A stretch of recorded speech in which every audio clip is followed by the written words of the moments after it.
سکم اور کمی پائی جاتی ہے کہ وہ آپ کو نظر آئے گی کہ اس بندے کی فکر کی اس ناکامی کی وجہ سے یہ چیزیں ایسی چل رہی ہیں۔ یہ بالکل ایسے ہی ہے ارادہ اور نیت، جس طرح ایک حدیث پاک میں صحیح بخاری کی پہلی حدیث ہے جس کا پہلا حصہ آپ لوگوں نے سنا ہوا ہے، دوسرا حصہ ہم بیان کریں گے۔ پہلا حصہ وہی ہے انما الاعمال بالنیات، آپ لوگوں نے سنا ہوا ہے کہ بے شک اعمال کا دار و مدار نیتوں پر۔ اس سے اگلا حصہ ہماری فیلڈ سے ریلیونٹ ہے بہت زیادہ، وَإِنَّمَا لِكُلِّ امْرِئٍ مَا نَوَىٰ، کہ ہر عمل کا اجر اس کی پرفارمنس پر منحصر نہیں ہے بلکہ اس کی نیت پر منحصر ہے کہ وہ کس نیت سے کیا گیا۔ بعض اوقات ایسا ہو سکتا ہے کہ ایک عمل کرنے میں بہت ہی آئیڈیل ہو، رزلٹ صفر ہو، اور بعض اوقات ہو سکتا ہے کہ ایک عمل ہم دیکھیں کہیں یار یہ بس گزارے ہی چلایا اس نے، لیکن اس کا نتیجہ ہے تو ہم حیران ہو جائیں، یار چھوٹے سے کام کا اتنا نتیجہ آ گیا۔ تو جو ہوتے ہیں نتائج ہم یہ سمجھتے ہیں وہ ظاہری پرفارمنس، کیپیبلٹی، کمپیٹنسی، ان چیزوں پر ڈیپینڈنٹ ہے، یہ لازمی اس کا حصہ ہے، مگر ٹوٹلی ڈیپینڈنٹ ان پر نہیں ہے۔ ڈیپینڈنٹ ہے وہ وَإِنَّمَا لِكُلِّ امْرِئٍ مَا نَوَىٰ، الٹیمیٹ آگے جا کے اللہ فرماتے ہیں، اللہ کے رسول، کہ جس مقصد کے لیے یہ کیا گیا تھا اجر اس کے مطابق ملے گا۔ تو یہ جو مقصد ہے نا، یہ سونے کو لوہا اور لوہے کو سونا بنا دیتے ہیں، قبلہ والا جملہ، صفر سے ایک ادھر بھی لگ سکتا ہے اور ادھر بھی لگ سکتا ہے، یہ آپ کی نیت اور یہ سارا کچھ ڈیسائیڈ کرتے ہیں۔ ہم جس ماحول میں رہتے ہیں ظاہر ہے ہم ان چیزوں کو بڑا لائٹلی اور فار گرانٹیڈ لیتے ہیں، لیکن ان کے بہت زبردست اثرات ہیں۔ اگر یہاں پر وائٹ بورڈ ہوتا تو میں ایک لائن لگاتا، یہاں پر میں یہیں لگا رہا ہوں۔ یہ دیکھیں، زندگی جو ہوتی ہے نا، یہ ہم نے جو بھی جس بھی مقصد کے تحت گزارنی ہے، زندگی کے دو ہی طریقہ کار ہیں۔ ایک ہو سکتی ہے خدا پرستی والی زندگی، تیسرا کوئی زندگی کا مقصد نہیں ہے، خدا پرستی، یا ہو سکتی ہے ہوا پرستی، عربی والا ہوا پرستی، نفس پرستی۔ اس کے مطابق چلیں گے آپ، کامیابیاں سب کچھ آئے گا اس کے مطابق، اس کے مطابق چلیں گے آپ، ظاہری کامیابیاں پھر بھی آئیں گی، سمجھ رہی ہے؟ لیکن ان دونوں میں ظاہری کامیابیاں موجود ہونے کے باوجود جو ایک باریک فرق ہے، چونکہ ہم سب مسلمان بھی ہیں، صرف استاد نہیں ہیں، اور پہلے مسلمان ہیں بعد میں استاد ہیں، تو ہم نے اس کو فرق کو ملحوظ رکھنا ہے، اور ساری زندگی ان دو سرکل کے درمیان ڈیفائن ہو جائے گی۔ خدا پرستی کیا ہے؟ اگر کسی کا مائنڈ یہ ہے کہ وہ زندگی خدا پرستی کے مطابق گزارتے ہیں، تو اس کی ابتدا میں وہ مخلوق ہے، اس کو اللہ نے پیدا کیا ہے، اور انتہا میں وہ اپنے ہر کیے کا جواب دہ ہے۔ خدا پرستی کی زندگی کے دو ڈاٹس لگائیں نا، ابتدائی اور اختتامی۔ ابتدائی ڈاٹ کیا ہے کہ اس کو وہ مخلوق خدا ہے، اور مخلوق خالق کی محتاج ہوتی ہے، اور اس کی الٹیمیٹ منتہا کیا ہے؟ وہ اپنے ہر کیے کا جواب دہ ہے۔ اب جب زندگی گزار کے جا رہا ہے، جو کچھ کر کے جا رہا ہے اس کا جواب دہ ہے۔ تو اگر تو زندگی خدا کا پرستی کے پیٹرن پہ گزارنی ہے تو پھر اس کے پیراڈائم مختلف ہوں گے۔ میں نے بتایا کامیابی دونوں میں ہوگی، خدا پرستی کی زندگی کے پیراڈائم مختلف ہیں، ہوا پرستی کی زندگی کے پیراڈائم مختلف ہیں۔ خدا پرستی میں آپ آغاز سے بندے ہیں اور اختتام پہ جواب دہ ہیں، ہوا پرستی میں آپ آغاز میں ایک حادثاتی طور پہ پیدا ہو گئے ہیں، اور اختتام میں آپ شتر بے مہار ہیں۔ آپ کسی ضابطے کے پابند نہیں ہیں، آپ کسی قانون کے پابند نہیں ہیں، آپ کسی اچھے برے کے پابند نہیں ہیں۔ یہ جو اوپر والی لائف ہے یہ 100 پابندیاں دیتی ہے، نیچے والی لائف میں ایک ہی معیار ہے جس میں آپ کا فائدہ، مفاد، لذت ہے، آپ نے اس کو کرنا ہے، اس کو آپ سمجھ رہے ہیں میرے لیے فائدہ مند ہے، اس میں آپ پابند ہیں۔ آپ نے فائدہ بھی اٹھانا ہے تو پابند ہیں کہ حرام طریقے سے فائدہ نہیں اٹھانا، آپ نے لذت بھی اٹھانی ہے تو پابند ہیں کہ حرام طریقے سے لذت نہیں اٹھانی، آپ نے لطف اندوز ہونا ہے تو پابند ہیں کہ حرام طریقے سے لطف اندوز نہیں ہونا۔ یہاں کوئی پابندی نہیں۔ پہلے تو ہم یہ ڈیسائیڈ ہمیں کرنا ہے، بات تھوڑی ابتدا سے شروع کر لی، چلیں اس کو لے لیتے ہیں۔ پہلے تو ہم نے یہ کرنا ہے کہ ہم نے اپنی زندگی خدا پرستی والی گزارنی ہے یا ہوا پرستی والی گزارنی ہے۔ اس فکر کا ہماری پوری زندگی اور مسائل پر بڑا گہرا اثر ہوتا ہے، چونکہ کوئی بھی کام کرتے ہوئے ہمیں 70 قسم کے مسائل آتے ہیں۔ ہوا پرستی کی زندگی ہو اور مقصد مال ہو یا چند کامیابیاں ہو، اور باقی ہمارے ہاں تو یہ جملہ بھی بولا جاتا ہے، یار آخرت کس نے دیکھی، جدو آئے گی دیکھی جائے گی، استغفر اللہ، اس طرح کا جملہ بھی لوگ بولتے ہیں۔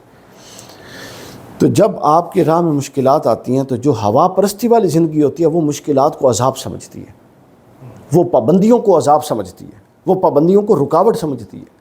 اور خدا پرستی والی زندگی کا مائنڈ یہ ہوتا ہے کہ یہ پابندیاں، یہ ضابطے ہیں جو میرے رب نے طے کی ہیں، اور میں نے اس بند گلی سے اپنا رستہ نکالنا ہے جد و جہد کے ذریعے۔ رستہ نکلتا ہے، ادھر بھی نکلتا ہے ادھر بھی نکلتا ہے۔ تاریخ کا تجربہ ہمیں بتاتا ہے کہ ادھر والوں نے بھی رستہ نکالا اور ادھر والوں نے بھی نکالا، بس ایک فرق ہے کہ ادھر والوں نے جو رستہ نکالا وہ دنیا کے ساتھ ساتھ آخرت کو بھی سیکیور کر گئے، اور ادھر والوں نے جو رستہ نکالا وہ دنیا کو لے گئے اور آخرت برباد کر گئے۔ اب دنیا پر آ جائیں، آخرت کا چیپٹر ختم ہو گیا۔ دنیا کو کامیاب کرنا یا دنیا لے جانے میں پھر دونوں میں فرق ہے، خدا پرستی والوں میں اور ہوا پرستی والوں۔ خدا پرستی والوں میں جو یہ چاہتا ہے کہ میری زندگی، میرا لائف سٹائل، میری مالی پوزیشن، میں ہی بہتر ہوں، چاہے میرے 10 روپے کے لیے میں کسی کا 1000 کا نقصان کر دوں۔ ہوا پرستی کی زندگی اس کو جائز کہتی ہے، وہ کہتی ہے تیرا تو فائدہ ہو رہا ہے۔ لیکن خدا پرستی کی زندگی پھر اس پر بھی پابندیاں لگاتی ہے کہ ہر نفع جہاں سے ہو سکتا ہو ضروری نہیں ہے کہ وہ جائز بھی ہو۔ یہ بات میں نے اس لیے عرض کی کہ ہم نے فیصلہ کرنا ہے کہ ہمارا نقطہ نظر دونوں میں سے کون سا ہے۔ ایک ماں ہے، ایک باپ ہے، ایک استاد ہے، ایک مالک ہے ادارے کا، پرنسپل ہے۔ پہلے اس نے یہ طے کرنا ہے، اس کے بغیر دیکھیں ہمارے ہاں جو کہ زیادہ لوگ بہت میچور نہیں ہوتے، اور کوئی میچور ہو تو اس کو پہلے سے ہی وہ ویل ڈیفائن طریقے سے ذہن میں رکھتا ہے، اور جو میچور ہوتے ہیں نہیں ہوتے ان کے وہ بے شک اچھے طریقے سے پہلے پلان کر کے ذہن میں نہ رکھیں، لیکن وقت کے ساتھ ساتھ ان کا عمل، ان کا کردار، ان کی ترجیحات خود بتا دیتی ہیں کہ یہ کون سی لائف کی طرف جا رہے ہیں۔ تو پہلے تو ہم نے یہ چیز طے کرنی ہے، یہ چیز ڈیفائن کرے گی ہماری اگلے پورے مناظر کو، کہ ہم نے ادارہ اگر بنانا ہے، اس ادارے سے انسان پیدا کرنے ہیں یا نوٹ پیدا کرنے ہیں۔ ٹھیک ہے، اب انسان پیدا ہوں گے، معاشرہ سدھرے گا، اندھیرا ختم ہوگا، دینداری آئے گی، اچھے سنجیدہ پازیٹیو لوگ ہوں گے۔ معاشرے کو آپ جب دنیا سے جائیں گے تو اچھے سنجیدہ پازیٹیو لوگ دے کے جائیں گے، یا آپ نے گزر بسر کرنا ہے، اپنا کام چلانا ہے، اپنا رزق کی ایک اڈا ہے، حلال طریقے سے روزی کمانی ہے، بچے پڑھیں نہ پڑھیں، استاد کمپیٹنٹ ہو نہ ہو، اب درجہ بدرجہ ذمہ داریاں آ جائیں گی۔ یعنی یہ جو مائنڈ سیٹ ہے، یہ آپ کی ذمہ داریوں میں ہم کہاں کہاں ڈنڈی مار رہے ہیں اور ہم کہاں کہاں خیانت کر رہے ہیں، یہ ڈیسائیڈ کرے گا۔ اگر ادارہ بنانے والا مال کمانا اس کا مقصد ہے تو اس نے تو مہینے ہی گزارنا ہے نا، وہ کوئی ایسا استاد لے لے گا جس کے بارے میں اس کو ڈیڈ شیور ہے کہ یہ انکمپیٹنٹ ہے۔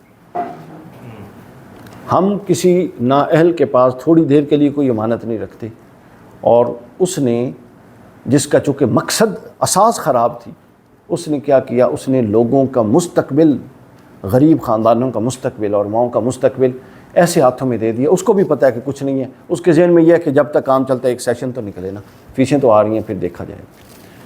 تو یہ اثرات اوپر سے نیچے ہمیشہ پینیٹریٹ کرتے ہیں۔ ونس فار آل اچانک ہپ ہیزٹلی کچھ نہیں ہوا کرتا، ہر چیز کے پیچھے ایک مقصد اور ایک نیت، ہمارے اپنے اعمال اچھے یا برے کار فرما ہوتے ہیں، جن کے پھر آہستہ آہستہ نتائج آنا شروع ہوتے ہیں۔ تو ہم نے سب سے پہلے یہ طے کرنا ہے، اس کے مطابق لائے عمل ڈیسائیڈ ہوگا۔ تعلیمی حوالے سے آپ کا مائنڈ سیٹ یہ طے کرتا ہے کہ آپ نے کس کام کے لیے ادارہ بنایا ہے، کس کام کے لیے سکول آتے ہیں، پرنسپل کس کام کے لیے آتا ہے۔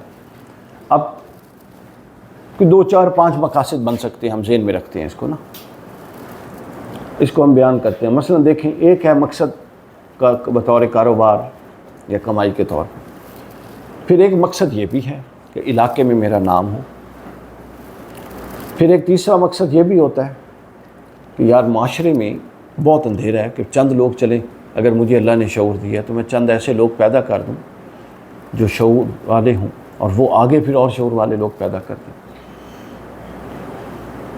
پھر ایک مقصد یہ ہوتا ہے کہ یار میں اور کاری کچھ نہیں سکتا، چلو ٹیچنگ کر لو، اے کام کر لو۔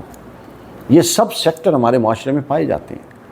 پیسے بنانے کے لیے بھی تعلیمی ادارے بنتے ہیں، نام کے لیے بھی بنتے ہیں۔ ایسے ہم نے بے شمار لوگ دیکھے ہیں جن کو پیسے کی نہیں ضرورت، وہ کہتے ہیں یار نام ہونا چاہیے۔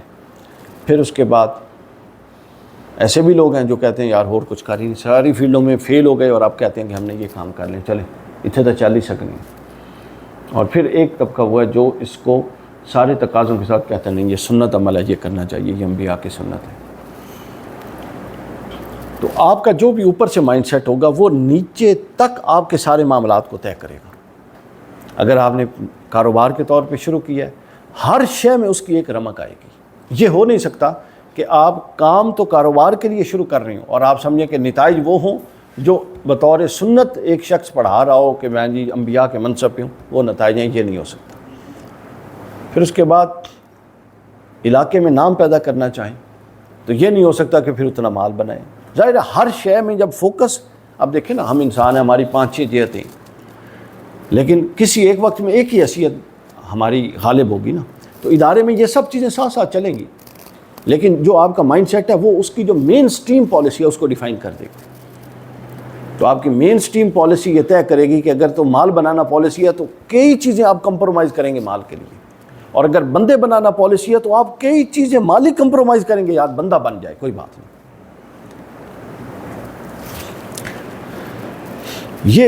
یہاں تک یہ بات ضروری ہے۔ پھر اگلا پہلو یہ آتا ہے کہ پھر آپ نے مثلا ہم نے یہ 4-5 ایریا ڈیسائیڈ کیے، پیسے بنانا، نام بنانا، افراد بنانا، فلاں فلاں فلاں۔ پھر اگلا پہلو یہ آتا ہے کہ چلیں ہم نے یہ ڈیسائیڈ تو کر لیا، یہ 4-5 ایریاز ممکنہ طور پہ ہو سکتے ہیں، کیا ہم ان میں سے ہر ایریے کا حق ادا کر رہے ہیں؟ یہاں سے پھر پروفیشنلزم آ جاتی ہے۔ اس سے پہلے نیت، سوچ اور وہ سارا پیراڈائم تھا کہ آپ کی نیت درست ہو۔ اب آگے چونکہ اللہ تعالیٰ نے اس دنیا میں جو بھی معاملہ ہے جس کا تعلق انسان کے اور عقل کے ساتھ ہے، جوڑا ہے، اس کے اندر پلاننگ اور آپ کے تدبیر اور آپ کے شعور کا لازمی دخل رکھا۔ اگلا چیز یہ آتی ہے کہ آپ نے جو بھی کام کیا ہے وہ کیا ویل پلانڈ کیا ہے؟ مثلا آپ کا ادارہ بنانے کا مقصد تھا کاروبار، بزنس۔ اب بزنس کے تقاضے ہیں، بزنس کے لیے پروفیشنل اپروچ چاہیے، اس کے لیے بیسک ریکوائرمنٹس ہیں، ادارے میں جو ہونا چاہیے، جو آپ اپنے وسائل میں کر سکیں، کیا وہ سب کچھ کیا ہے؟ کیا آپ اتنے پروفیشینٹ ہیں اپنی فیلڈ میں کہ آپ کو پتہ ہے کہ اس مقصد کے لیے ادارہ بنایا ہے اور اس کے یہ تقاضے ہیں اور یہ کروں گا تو مجھے اٹ موسٹ اس کے ریزلٹس آئیں گے۔ پھر ہمارا یہ ایریا، پروفیشنل ایریا، اکثر لوگوں کا ویک ہوتا ہے۔ پھر آپ نے بندے بنانے ہیں تو آپ کے پاس کیا روڈ میپ ہے کہ کس پیٹرن پہ چل کے آپ نے اپنی سروائیول کے ساتھ ساتھ رجال سازی پر کام کرنا ہے۔ اس سے پیچھے تک اب تک جو اینڈ ہم نے ڈسکس کیا وہ کم و بیش چل رہا ہے، کہیں پیورٹی کے ساتھ، کہیں مکسچر کے ساتھ، ایک نیتیں، 2 نیتیں، 2 مقصد، 3 مقصد، 4 مقصد، ملے جلے مقاصد چل رہا ہے۔ لیکن جب آپ اس کو پروفیشنل فیز میں کنورٹ کرتے ہیں نا، پھر آپ کو یہ بات اب سمجھ آئے گی کہ آپ کو پھر کسی ایک پر فوکس کرنا پڑتا ہے پچھلی میں سے۔ یہ نہیں ہو سکتا کہ آپ بیک وقت اس کو کاروبار کے طور پہ بھی چلائیں اور بیک وقت رجال سازی کے طور پہ بھی چلائیں، چونکہ ایک مقصد دوسرے مقصد کو قربان کرنا مانگتے ہیں۔ ایک حدیث پاک بڑی انٹرسٹنگ، حضور نے فرمایا کوئی شخص ہو نہیں سکتا جو آخرت کا فائدہ چاہے اور اس کو کچھ نہ کچھ دنیا میں سے چھوڑنا نہ پڑے، یہ ہو ہی نہیں سکتا۔ اور یہ ہو نہیں سکتا کہ ایک شخص دنیا کا فائدہ چاہے اور اس کو آخرت میں سے کچھ نہ کچھ قربان نہ کرنا پڑے۔ بغیر سیکری پہ میری ایک پرانی بات ہے، ایک میٹنگ ہوئی تھی، مولانا تقی عثمانی صاحب تھے، علماء دیوبند میں بہت بڑے آدمی ہیں، بہت لائق آدمی۔ تو میں نے کتاب لکھی تھی کرنسی نوٹ کی شرعی حیثیت۔ تو اس وقت ان کا یہ بینکوں کے حوالے سے فتویٰ اور یہ چل رہا تھا، ایم کام کے بعد کی بات ہے جب میں نے ایم کام کیا تھا۔ تو ایک مجلس میں ان سے بات چیت ہوئی، میں نے ان کے جو انہوں نے سود اور انٹرسٹ اور بینکنگ نظام دیا تھا اس پر میں نے ان پر کچھ سوالات اٹھائے۔ تو میں نے کہا جی اس پر اعتراض ہے مجھے، یہ اعتراض ہے۔ انہوں نے بڑی خوبصورتی سے اس کو ایڈریس کیا، وہ کہتے ہیں کہ بیٹا یہ اعتراضات تمہارے سارے درست ہیں اور مجھے بھی ان باتوں کا پتہ ہے، لیکن جس طرح کا ہمارا معاشرہ بن چکا ہے میں بیک وقت پورے نظام کو اسلامائز نہیں کر سکتا۔ کیونکہ اگر میں پورے نظام کو اسلامائز کروں گا تو اس کے لیے جو ڈینٹ لگنا ہے، ہمارا بزنس مین اور جس کا پیسہ بینک میں پڑا ہے وہ ڈینٹ کھانے کے لیے تیار نہیں ہے۔ تو یہ ہو نہیں سکتا کہ آپ سودی نظام سے اسلامی نظام پہ آ جائیں اور آپ کہیں کہ جتنے مفادات اس میں محفوظ رہتے تھے اس میں بھی محفوظ ہوں، یہ نہیں ہو سکتا۔ مثلا آپ نے صبح فجر کے وقت اٹھنا ہے، ایک ساری رات سارا دن کا تھکا ہوا بندہ پھر لیٹ سوئے، صبح اٹھنا ایک ظاہرہ مشقت کا کام ہے نا۔ تو یہ ہو نہیں سکتا کہ آپ کہیں آپ کا آرام بھی پورا ہو اور نمازیں بھی پوری ہو جائیں، نہیں، کچھ چھوڑنا ہے، اس کے بدلے پھر کچھ ملے گا۔ اب آپ قرآن مجید پڑھیں گے، کوئی بھی ایسی چیز دینی کوئی کام کرتے ہیں، اس کے لیے آپ ظاہر ہے کچھ نہ کچھ قربان کرتے ہیں، وقت قربان کرتے ہیں، کسی کی مدد کرنی ہے، ہو نہیں سکتا زکوٰۃ دینی ہے مال قربان نہ ہو اور آپ کی زکوٰۃ ہو جائے۔ تو لہٰذا کسی ایک شے کی سیکریفائس دوسری شے سے جڑا ہوا ہے۔ ہم نے صرف یہ ڈیسائیڈ کرنا ہے کہ کم اہم کون ہے جس کو سیکریفائز کر کے زیادہ اہم کو بچانا ہے۔ یہ کون ڈیسائیڈ کرے گا؟ یہ ہماری وہ اپروچ ڈیسائیڈ کرے گی جس کو ہم زبانی کہہ تو نہیں رہے لیکن ہمارے ذہن میں ہے کہ یہ ادارہ اس لیے کھڑا ہوا ہے، میں اس کرسی پہ اس لیے آیا ہوں۔ آپ جتنا بھی چھپائیں، الٹیمیٹلی آپ کی پالیسیز یہ بتا دیں گی کہ یہ اس بندے نے ادارہ اس کام کے لیے بنایا۔ دوسرے فیز پر ہم بات کر رہے تھے۔ دوسرا فیز یہ ہے کہ ہم پھر اس کی پروفیشنل ریکوائرمنٹس پر کام نہیں کر سکتے۔ یہ بہت بڑا ہے، گیپ ہے۔ اگر کاروبار ہے، بندے بنانے ہیں، خدمت ہے، جو بھی آپ اس کا مقصد طے کریں، پھر اس مقصد کے پری ریکویزٹس کیا ہیں، بعد کے اس کی ضروریات کیا ہیں، اس کے تقاضے کیا ہیں، پھر آپ کتنی کنسسٹنسی کے ساتھ اس مقصد کے ساتھ رہ سکتے ہیں جڑ کے۔ ظاہر ہے اگر کوئی بندے بنا رہا ہے تو اس کو مال کا نقصان کرنا پڑتا ہے، تو مال کی ضرورت تو ہر ایک کو ہے۔ زندگی میں ایسے کئی مواقع آتے ہیں بندہ کہتا ہے یار، تو پھر اگلی چیز آتی ہے کنسسٹنسی۔ کنسسٹنسی یہاں پر تعلیم کا جو معنی ہے نا، یہ میں تھوڑا سا عرض کرنا چاہتا ہوں۔ کنسسٹنسی، مقصد کا تعین اور اس کے ساتھ ہماری اصل تو ہر شے کی قرآن ہے نا جی، اس کے علاوہ تو کوئی نہیں ہے۔ قرآن مجید میں جو لفظ عربی میں لفظ تعلیم ہے، عربی کا لفظ ہے، ٹھیک ہے نا، یہ باب تفعیل سے بنا ہے۔ تفعیل کے باب میں تین خصوصیات، جو لفظ تفعیل کے باب پہ آتا ہے اس میں تین خصوصیات ہوتی ہیں۔ نمبر ایک، کنسسٹنسی، یعنی جو لفظ اس تفعیل کے باب پر آتا ہے وہ اپنے نتائج وقتی کوشش سے نہیں دیتا، بلکہ وہ ایک طویل عرصہ مستقل کوشش کے بعد اپنے نتائج دیتا ہے۔ پھر جو لفظ اور جو چیز اس کے وزن پر آتی ہے، تعلیم، تفعیل، باب تفعیل کے وزن پہ، وہ جو نکھار پیدا کرتا ہے، وہ نکھار فوری پیدا نہیں کرتا بلکہ گریجولیٹی کے ساتھ پیدا کرتا ہے۔ پھر تیسرا جو چیز باب تفعیل کے وزن پر آتی ہے، اس کے اندر ٹرانسفارمیشن ہے، وہ آپ سے ہر لمحہ پچھلی حالت سے بدلنے کا تقاضا کرتا ہے۔ اگر آپ پچھلی حالت پہ جمے ہوئے ہیں اور پچھلی حالت کو تبدیل کر کے نئی ذہنی حالت میں آنے کے لیے تیار نہیں ہے تو وہ آپ کے لیے راہ ہموار نہیں کرتا۔ یہ تینوں تقاضے بتاتے ہیں کہ تعلیم کا مقصد کیا ہے، کنسسٹنسی، اس کے بعد مستقل مزاجی، اور اس کے بعد continuous transformation of your thoughts and your mental health and your mental life. ہمارے تین وجود ہیں نا، یہ جسمانی وجود ہے، ایک ہمارا شعوری وجود ہے اور ایک اخلاقی وجود ہے۔ شعوری وجود کو ہر لمحہ آگے ٹرانسفارم کرتے رہنا یہ اس کا لازمی حصہ ہے۔ تو یہاں جا کر یہ چیز جو ہے نا، پھر جا کے وہ تعلیم بنتی ہے جو آپ نے آگے لوگوں کو دینی ہے۔ یہاں تک جو بات ہم نے کر لی، اس کے بعد جو اگلی چیز آتی ہے وہ یہ ہے کہ یہ رہنمائی کہ ہم نے اپنے مقاصد کا تعین کیسے کرنا ہے، یہ کہاں سے لی جائے۔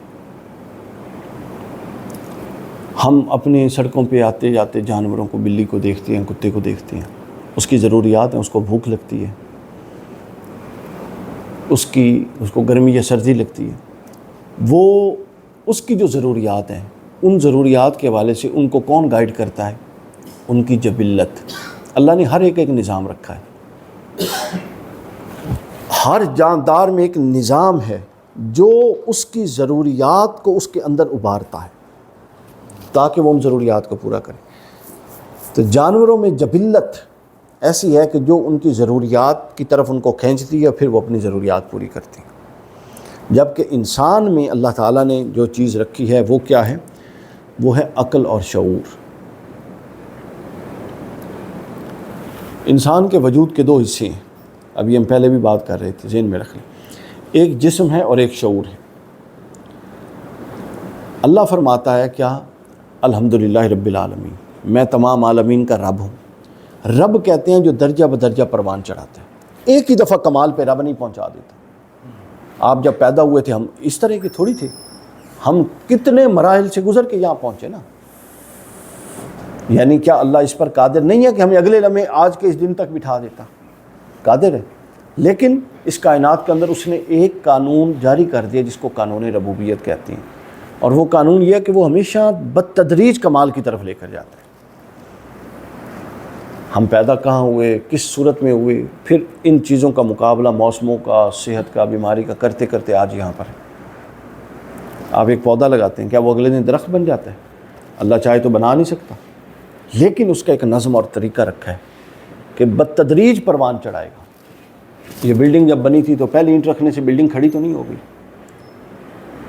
بتدریج پروان چڑھا۔ یہ جو ہے نا، یہ پوری دنیا میں یہ قانون ربوبیت ہر شے پر کار فرما ہے، یہ ہمارے شعوروں پر بھی کار فرما ہے۔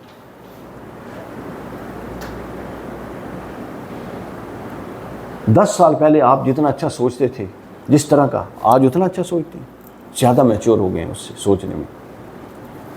تو میں بتا رہا تھا دو وجود ہیں، ایک جسم ہے اور ایک شعور ہے۔ 40 سال، 20 سال، 25 سال، جتنی بھی عمر کے دو بندے اکٹھے کھڑے کریں، جسمانی طور پہ تھوڑا فرق ہوگا لیکن شعوری طور پہ بہت فرق ہوگا۔ تو ہمارا یہ جو مادی وجود ہے، اس کی بڑھوتری شان ربوبیت کے تحت اللہ نے اپنے ذمہ رکھی ہے۔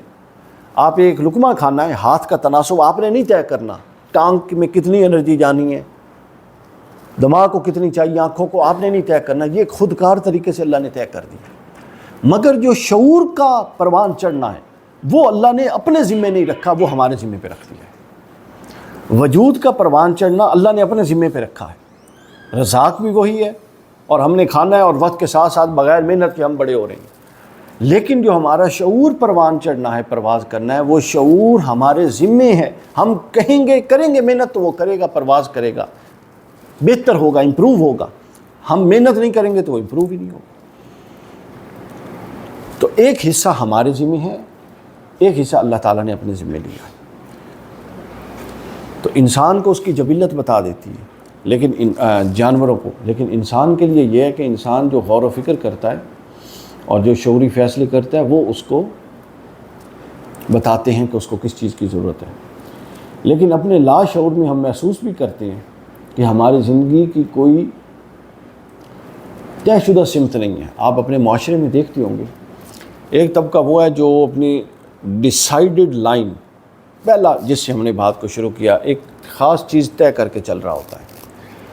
ایک وہ لوگ ہیں، ان میں پھر کچھ اپنے پروفیشنل ریکوائرمنٹس پوری کرتے ہیں اور کچھ نہیں کرتے اور معاملہ آگے گزر جاتا ہے۔ دوسرا طبقہ وہ ہوتا ہے کہ جو اتنا کمزور ہوتا ہے کہ وہ ایک چیز طے کرتا ہے لیکن خارجی ماحول جو ہی بدلتا ہے اس کے مقاصد بدل جاتے ہیں۔ خارجی ماحول، جو مضبوط لوگ ہوتے ہیں، خارجی ماحول ان کے مقاصد کو نہیں بدلتے بلکہ وہ خارجی ماحول کو بدل دیتے ہیں کوشش کر کے، محنت کر کے، کنٹینیوٹی کے ساتھ۔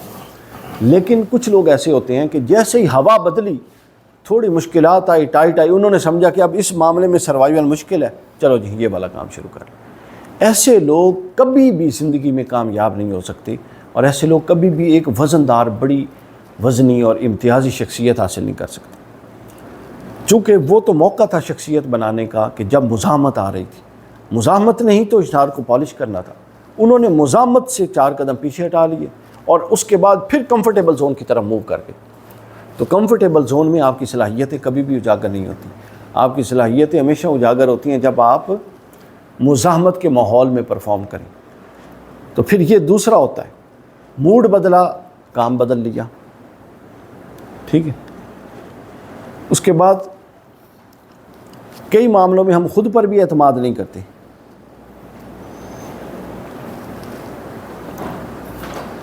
جو کام ہم کر رہے ہیں، جو ادارہ ہم بنا رہے ہیں، یا جو مینجمنٹ ہم چلا رہے ہیں، اگر ہم اتنے مینٹلی ڈی اسٹیبل ہیں اور اتنے تذبذب کا شکار ہیں کہ ہر چوتھا بندہ ہر چوتھے دن کوئی نہ کوئی معاملہ ہماری فکر کے اندر تغیر پیدا کر دے، تو ہم بیٹھے بیٹھے بے شک ادارہ بھی بنا چکے ہیں، اس کے مقاصد کو لیفٹ سے رائٹ اور رائٹ سے لیفٹ کر دیتے ہیں.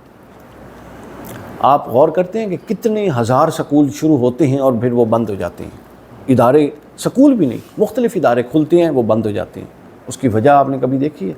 اس کی وجہ یہ ہوتی ہے کہ پہلی بات تو یہ کہ ادارہ کھولنے والا کلیئر ہی نہیں ہوتا اس نے کیا کرنا ہے. پھر اگر وہ کلیئر ہوتا ہے تو وہ ڈٹرمنٹ نہیں ہوتا کہ اس نے یہی کرنا ہے اور ہر مشکل برداشت کرنی ہے. وہ خارجی ماحول سے متاثر ہو کے کبھی دائیں کبھی بائیں، کبھی دائیں کبھی بائیں، تو دائیں بائیں کی پالیسیز کبھی بھی نتیجہ خیز نہیں ہوتی. نتیجہ خیزی کے لیے کنسسٹنسی چاہیے ہوتی ہے، کنسسٹنسی چاہیے ہوتی ہے. دیکھیں یہاں پر ایک بڑی پیاری بات آپ کو بتاؤں، حضرت شاہ ولی اللہ صاحب نے لکھی ہے ستاعت میں. شاہ صاحب فرماتے ہیں جی کہ اللہ تعالیٰ نے جب انسان کو پیدا کیا نا تو اور پھر میدان عرفات میں اکٹھا کیا اور اللہ سے بندوں سے عہد لیا، جس کا قرآن مجید میں ذکر ہے، الستو بربکم، کیا میں تمہارا رب نہیں ہوں. فرماتے ہیں کہ وہاں پر ایک اور بھی واقعہ ہوا، اور وہ یہ ہوا کہ اللہ تعالیٰ نے ہر انسان پر ایک نگاہ کی، ہر ابن آدم پر ایک نگاہ کی، اور انسان کے اندر جو صلاحیتیں ہیں وہ اس الوہی نگاہ کا فیض ہیں جو اللہ نے اس وقت میدان عرفات میں بندے پر کی تھی. اچھا، اب پھر وہ کہتے ہیں صلاحیتوں میں تضاد کیوں ہے؟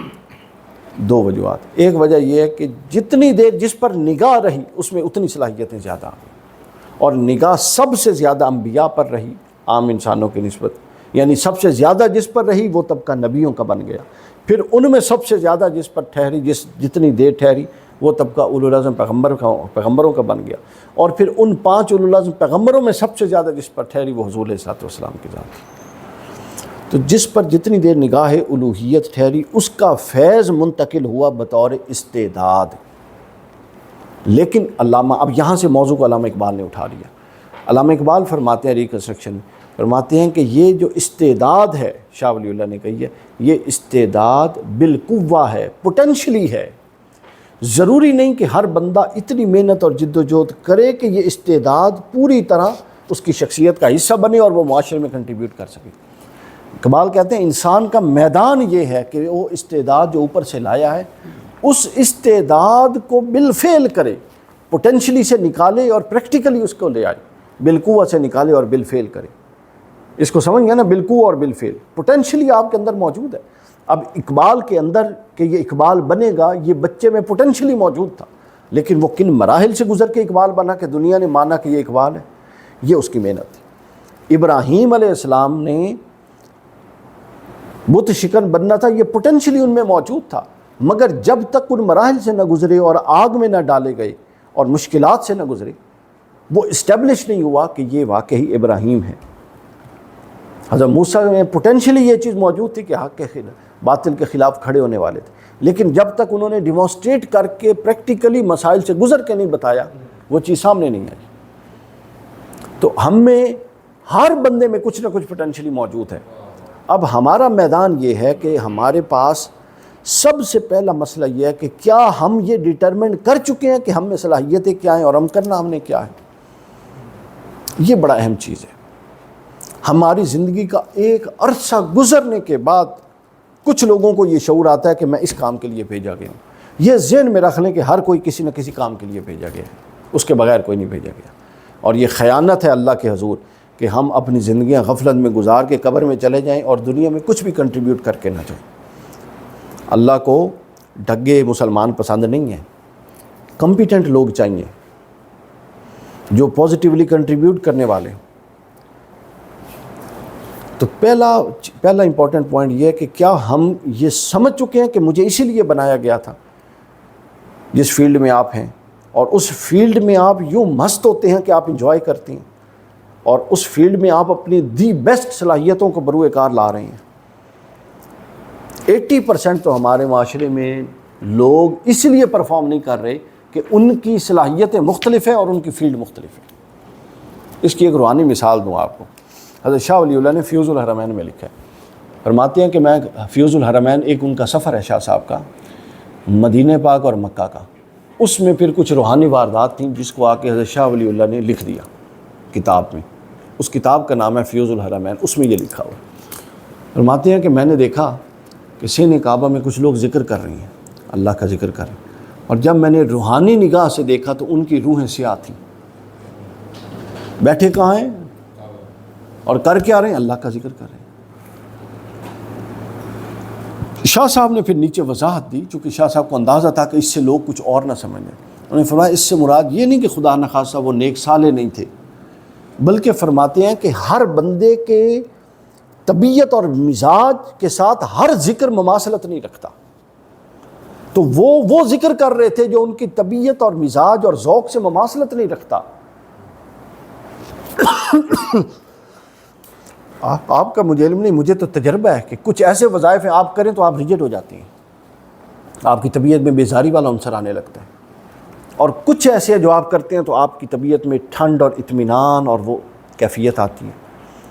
یہ چیز بتاتی ہے کہ وہ جو آپ کر رہے ہیں یہ آپ کے اس کے ساتھ طبیعت اور ذوق کے ساتھ مماثلت رکھتا ہے یا نہیں رکھتا۔ یہ ایک بڑی باریک اور یہ اندر کی بات ہے۔ یہی چیز یہاں پر ہے، آپ جو کام کر رہے ہیں اس میں آپ پرفارم کیسے کریں گے کہ آپ بنا ہی نہیں گے اس کام کے لیے۔ تو سب سے پہلے جس کو عام طور پہ ہم نے ٹیلنٹ ہنٹ کہا نا، اور ٹیلنٹ ہنٹ ہمارے ہاں ہوتا کیا ہے آپ کو پتہ ہی ہے، تو سب سے امپورٹنٹ یہ ہے کہ ہمارے ہاں آپ اپنے اداروں میں، اب تھوڑا سا ہم تجاویز اور پریکٹیکل چیزوں پہ آ جائیں کہ دستبستہ گزارشات کہ اس طرح کا، چونکہ آپ میں تو گزارش کر رہا ہوں اس موضوع پر، آپ مجھ سے بہتر تجاویز اور اس کو پریکٹیکل ایگزیکیوشن کیسے ہونی ہے وہ دے سکتے ہیں۔ کوئی ایسا کام کرنا شروع کیجئے، کوئی ایسا ٹیسٹ لیجئے، کوئی ایسا ایگزام کنڈکٹ کیجئے، کوئی ایسی ایکٹیویٹی کنڈکٹ کیجئے جس سے بچوں کے بارے میں آپ یہ ان کو شعور دے سکیں کہ تم اس فیلڈ میں اور تم اس لیے بنے ہو۔ گائیڈ کریں بچوں کو۔ ہمارے ہاں بچوں کو پتہ ہی نہیں ہوتا۔ اب میں جنگ سے آیا تھا، 3 کزن آئے تھے جب ہم لاہور آئے، تینوں جی چلو اکاؤنٹس میں داخلہ، ایم کام فائنینس کیا۔ وہ میں پیٹتا رہا کہ میں نے جامعہ میں داخلہ لینا ہے، انہوں نے کہا نہیں، وہ 2 اکاؤنٹنٹ بن رہے ہیں، اکاؤنٹس میں جا رہے ہیں، آپ بھی اکاؤنٹس میں جائیں۔ ایم کام فائنینس کرنے کے بعد پھر میں نے جامعہ میں دوبارہ داخلہ لیا۔ اب اگر ہمت نہ کرتا، اور جس طرح پریشر تھا، آپ کو پتہ کن کن لوگوں کا پریشر، تو کیا ہوتا؟ کچھ بھی نہیں۔ ہاں، تو آپ کو پھر دیکھیں، پہلے آپ کو یہ شعور پانا ہے، پھر آپ کو اس شعور کے لیے سٹینڈ لینا ہے، اور پھر آپ کو سٹینڈ لے کے اتنی محنت کرنی ہے۔ یہ دنیا جو ہے جس میں ہم اس دور میں رہ رہے ہیں، یہ ایک ایوریج بندے کی دنیا نہیں ہے، یہ ذہن میں رکھ لیں۔ بہت سارے لوگ ہیں ایوریج پرفارم کرنے والے، اس میں جو ایکسٹرا آرڈنری ہوگا وہی کچھ نہ کچھ کرے گا، اور ایکسٹرا آرڈنری آپ 10 راتوں کی محنت سے نہیں ہوتے، نمبر تو آ جاتے ہیں 10 راتوں کی محنت سے، اس کے لیے آپ کو کم از کم 10 سے 15 سال راتوں کو جاگنا پڑتا ہے۔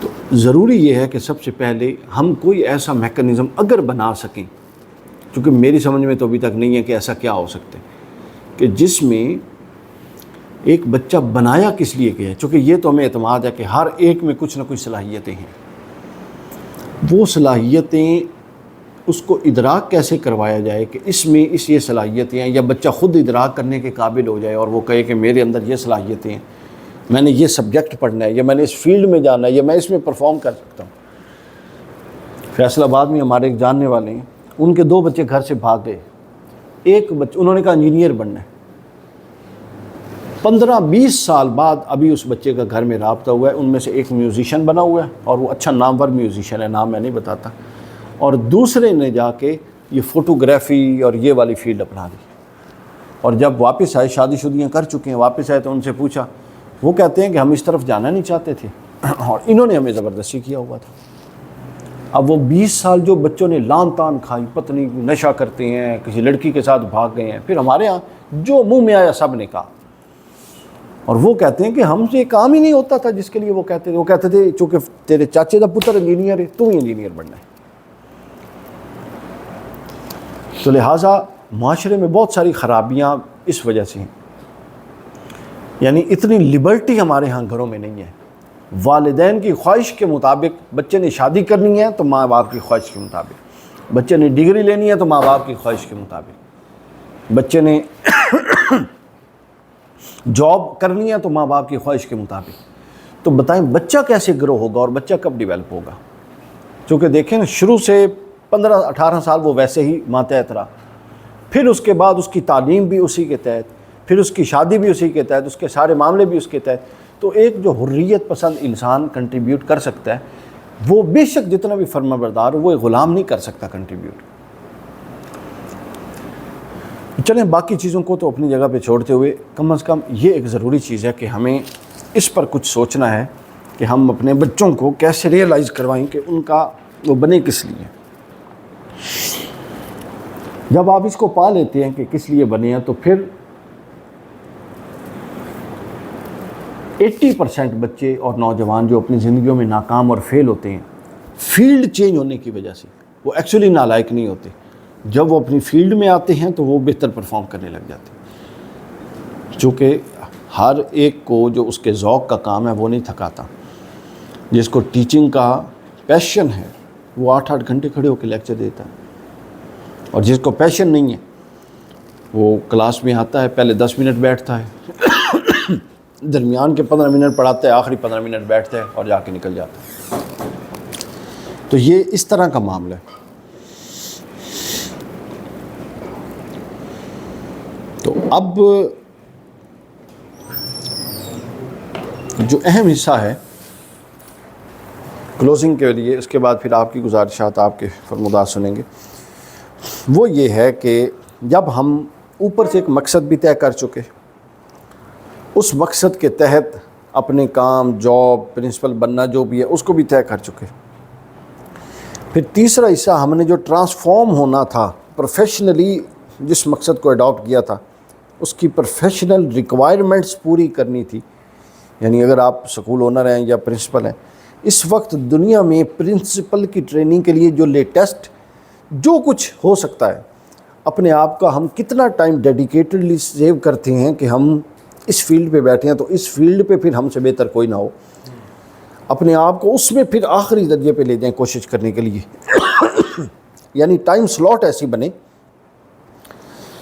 کہ ایک تو ہے جو ادارے کو آپ نے ٹائم دینا ہے اپنے کام کو، ایک یہ کہ خود کو کب ٹائم دینا ہے۔ یہ ایریا ہمارا شروع سے اوپر تک نگلیکٹڈ ہے سارا کا سارا۔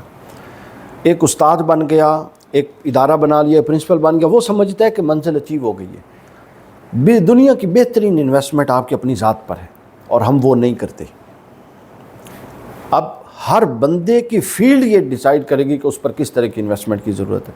استاد اور پرنسپل پر جو انویسٹمنٹ کی ضرورت ہے وہ یہ ہے کہ استاد اپنی، مثلا اگر آپ سائنس کے استاد ہیں، ایک بھی دنیا میں کوئی تھیوری آئے تو آپ اپڈیٹڈ ہوں، اپنی فیلڈ کے بارے میں اتنے آپ نالجیبل ہوں۔ اس کے بعد اگر آپ دین کے معاملات کے استاد ہیں تو کسی بھی ایک نقطہ نظر پہ دنیا میں کہیں بھی کوئی نئی آواز اٹھے اور نئی رائے پیش ہو تو کم از کم آپ کے علم ہی ہونی چاہیے۔ کوئی نیا بندہ پیدا ہوا ہے، کام کر رہا ہے، وہ آپ کے علم ہی ہونا چاہیے۔ ممکن حد تک، ظاہر ہے سارا تو نہیں ہو سکتا، ممکن حد تک یہ حصہ ہمارا بہت زیادہ اگنورڈ ہے کہ ہم اپنی شخصیت پر انویسٹمنٹ نہیں کر رہے۔ اگر ہم نے کوئی ایک اچیو کر لیا ہے پوائنٹ تو ہم اس کو منزل سمجھ کے اسی کو کنٹینیو کر رہے ہیں، جبکہ ابھی تو اور بہت سارے دروازے تھے جس کو کھولنا تھا۔ صلاحیتوں کا تو اینڈ ہے نہیں، لیکن ان کو کھٹکھٹا کے ظاہر ہے آپ نے دروازہ کھولنا ہے، اس کے لیے ایک پورا پروسیس ہے۔ آپ ایک پروسیس سے گزر کے ایک دروازہ کھول کے بیٹھ گئے اور اس کو منزل بنا لیا، جبکہ نہیں، منزل تو آگے اس کے بعد بھی آنی تھی، اس کے بعد آنی تھی، منزل تو ہے ہی نہیں، گزر جا عقل سے آگے کہ نور۔ تو لہٰذا ہم وقت کا تغیر، آپ کی فکر کا، آپ کے باطن کا، آگے بڑھنے کا، یہ ایک استاد اور ایک پرنسپل میں ضرور ہونا چاہیے۔ اگر وہ جمود کا شکار ہو گیا ایک ادارہ بنا کے تو وہ بس آگے پھر اس طرح سے نہیں بڑھ سکے گا جس طرح بڑھنا چاہیے۔ اس کو اقبال نے بڑے خوبصورت پیرائے میں بیان کیا۔ اقبال فرماتے ہیں، فریب نظر ہے سکون و ثبات، تڑپتا ہے ہر ذرہ کائنات، ٹھہرتا نہیں کاروان وجود کہ ہر لحظہ ہے تازہ شان وجود، سمجھتا ہے تو راز ہے زندگی، فقط ذوق پرواز ہے زندگی۔ تو اگر آپ اپنی پرانی حالت سے اگلی حالت میں منتقل ہونے کے لیے تیار ہیں، جب تک سانس ہے، irrespective آف ایج، جب تک آپ منصب پہ بیٹھے ہیں، آپ بہتر سے بہتر کی طرف جانے کے لیے اگر تیار ہیں تو پھر یہ زبردست چیز ہے، پھر آپ زندہ ہیں، خدائے زندہ زندوں کا خدا ہے۔ تو اگر اللہ بھی زندہ ہے اور وہ زندوں کو پسند کرتا ہے تو لہٰذا اپنے اوپر انویسٹمنٹ کریں، اور وہ انویسٹمنٹ اس طور کی ہو کہ آپ کی فیلڈ میں محلے میں بھی چلتے ہوئے کسی شخص کو پتہ ہو کہ اس موضوع پر بات کرنی ہے تو فلاں صاحب سے بات کیے بغیر میں نے کوئی رائے قائم نہیں کرنی۔ اس کے لیے آپ کو محنت کرنی پڑے گی، ریاضت، محنت، مطالعہ، ذہنی ریاضت مراد ہے، مطالعہ، ہر وقت کچھ نہ کچھ نئی اپڈیٹس، کتابوں کے اندر رہنا۔ ہم جو پڑھ چکے ہیں، اب دنیا بہت آگے نکل گئی ہے اس سے، اگر آپ وہ نہیں پڑھیں گے جو دنیا جہاں پہنچ چکی ہے تو پھر آپ اپنے نوجوان بچوں کو ان دنیا کے ساتھ میچ نہیں کروا سکتے۔ آپ ایک بچہ 80% 90% نمبر لے کے نکال رہی ہیں اور وہ آؤٹ ڈیٹڈ بچہ ہے، اس نے نصاب وہ پڑھا ہے جو 20 سال پہلے دنیا اس سے آگے گزر گئی ہے، تو اس نے کیا دنیا میں پرفارم کرنا ہے؟ تو ہمارے جو نئے ادارے ہیں وہ اس جو انوویشنز ہیں، یعنی ہمارے ہاں کوئی اتھارٹی شاید ہو یا نہیں ہے، میرے علم میں تو نہیں ہے، کہ جو سکولوں کو اور اداروں کو، تعلیمی اداروں کو صرف انوویشنل اسپیکٹ سے گائیڈ کرتی ہو کہ یہ انوویشن آئی ہیں، ایڈمنسٹریٹو پوائنٹ آف یہ انوویشن آئی ہیں، کہ اس کو آپ اپنے اس کا حصہ بنائیں۔ یہ حصہ بہت لیک کرتا ہے، باہر کی دنیا میں یہ والا بہت زیادہ ہے۔ میں ایک دفعہ یورپ میں تھا، سکول کالجز کے بہت وزٹ کیے، یونیورسٹیوں کے، تو کوپن ہیگن میں، ڈینمارک میں، تو یونیورسٹی کی لائبریری میں گیا، اس کے بعد ایک کلاس میں گیا، تو وہاں پر سکول سے یونیورسٹی تک سارے سسٹم ایک ہے اکثر ملکوں میں۔ اب اس وقت اچھا 8ویں تک وہاں پہ کوئی نصاب نہیں ہوتا، نارملی نصاب نہیں ہے، وہ کچھ شیٹس وغیرہ ہوتی ہیں، اس پر کچھ کام کرا دیتی ہیں، تیسرے سکول کے سال کے بعد کچھ کام کروا دیتی ہیں۔ تو اس دن جب میں گیا تو اس دن ایکٹیویٹی کیا ہو رہی تھی آپ وہ سنیں۔ یعنی اب ایک ایریا ہم نے بیان کیا نا، یہ والا انوویشن والا، دوسرا جو بیسک لائف سکلز ہیں وہ بھی ہمارے نظام تعلیم سے نکل گئی ہیں۔ اخلاقیات الگ چیز ہے، وہ مذہب کا سبجیکٹ ہے۔ لائف سکلز، بچے نے آ کے جوتے کہاں پہ رکھنے ہیں، بچے نے آ کے یونیفارم کہاں پہ رکھنے ہیں، یہ حصہ بھی سارا کا سارا ہمارے اس سے لیک کرتا ہے، چونکہ ظاہر ہے وہ تعلیم کا حصہ ہم نہیں بنا سکتے، اس سے نمبر نہیں آتے۔ اب وہ رانا صاحب کیا، میں حیران ہو گیا، وہ بتا رہے تھے کہ دروازہ کیسے کھولنا ہے، باہر کوئی نوک کرے اور والد گھر پہ نہیں ہے تو کیا سوال کرنے ہیں، 2 3 4، ریلیٹیو ہو تو کیا سوال کرنے ہیں، ریلیٹیو نہ ہو تو کیا سوال کرنے ہیں، دروازہ کیسے کھولنا ہے، کہاں کھڑے ہونا ہے، کتنے فاصلے پہ کھڑے ہو کے دروازہ کھولنا ہے، ان کو بٹھا کے، کون ہو تو پیچھے کنڈی لگانی ہے، کون ہو تو پیچھے دروازے کی کنڈی نہیں لگانی، گھر میں کون ہو تو پھر کنڈی لگے گی دروازے کی، گھر میں کون نہیں، آپ اکیلے ہیں تو کنڈی نہیں لگے گی، پھر آ کے بٹھانا۔ پھر وہ بتا رہے تھے کہ آ کے آپ نے گلاس پانی کا جو پیش کرنا ہے، وہ بچہ ہو تو وہ کتنا جھک کے اور کیسے جھک کے پیش کرنا ہے، اور بچی ہو تو کیسے جھک کے پیش کرنا ہے، اور کس طرف اس نے اپنی فرنٹ رکھنا ہے، کس طرف بیک رکھنا ہے، یہ کفار و مشرکین سکھا رہے تھے۔ پھر وہ بتا رہے تھے ٹیلی فون آ جائے تو اس کو کیسے اٹینڈ کرنا ہے، اس کو کیسے سلام دعا کرنی ہے، کون سے لمیٹڈ 3 سوال کرنے ہیں، کن سوالوں پر کیا ریئیکشن دینا ہے، اگر وہ نمبر مانگیں تو کس کس کو باپ کا نمبر یا ایکچوئل رپورٹ دینی ہے، کس کو تھینک یو سوری کہہ کے بند کر دینا ہے، صحیح، یہ والے معاملات تھے۔ پھر اس کے بعد انہوں نے ایک ریسٹ روم بنایا ہوا کہ سکول سے نکلیں اور آپ سمجھے ریسٹ روم میں آئے ہیں، اب آپ اس میں بتائیں کہ جوتے کہاں پہ رکھیں گے، ساکس کہاں پہ رکھیں گے، اپنی شرٹ یونیفارم پینٹ کہاں پہ رکھیں گے، اور بیگ کہاں پہ رکھیں گے۔ ہر کلاس کی ایک دن پریکٹس ہوتی تھی وہاں، اور انہوں نے پیرنٹس کو کوئی یہ کنسرن نہیں تھا کہ کیا پڑھ رہا ہے، تو ایک کمپلین فارم انہوں نے دیا ہوا تھا کہ اگر یہ بیگ اپنی جگہ پہ نہیں رکھتا تو آپ نے ہمیں بتانا ہے۔ اگر یہ جوتا اٹھا کے ہمیں پھینک دیتا ہے جس طرح ہمارے یہاں گھروں میں ہوتا ہے، ماں کو جوتا اٹھا کے رکھنا پڑتا ہے تو ہمیں بتانا ہے، اور جرابیں پھینک دیتا ہے تو ہمیں بتانا ہے، کپڑے گندے ہیں اور وہ واشنگ مشین کی بجائے ہمیں پھینک دیتا ہے بستر پہ تو ہمیں بتانا ہے۔ کیا نظام تھا، میں حیران ہو گیا۔ پھر اسی ملک کی ایک اور آپ کو بات سناؤں، یعنی قوم کیسے بنتی ہے؟ افراد سے قوم بنتی، بچوں سے قوم بنتی ہے۔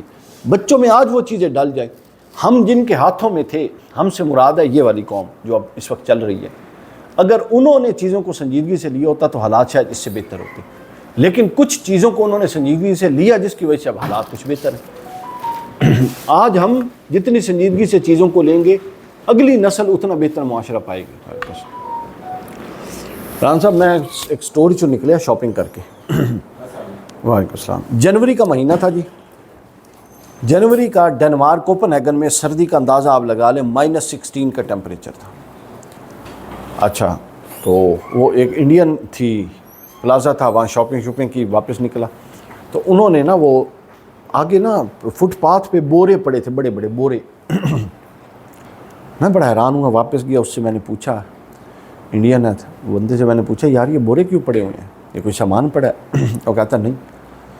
وہ مجھ سے پوچھا آپ انڈیا سے ہو؟ میں نے کہا نہیں، پاکستان میں۔ کہتا اچھا بتاتا ہوں۔ اس نے بتایا، انہوں نے کہا یہ بورے نہیں ہیں، یہ ان کے ہیٹ پیڈز ہیں جس سے انہوں نے پودوں کو ہیٹ دے کے وہ اندر پیراشوٹ اور باہر بوریا اس کو زپ کر کے بند کر دیے۔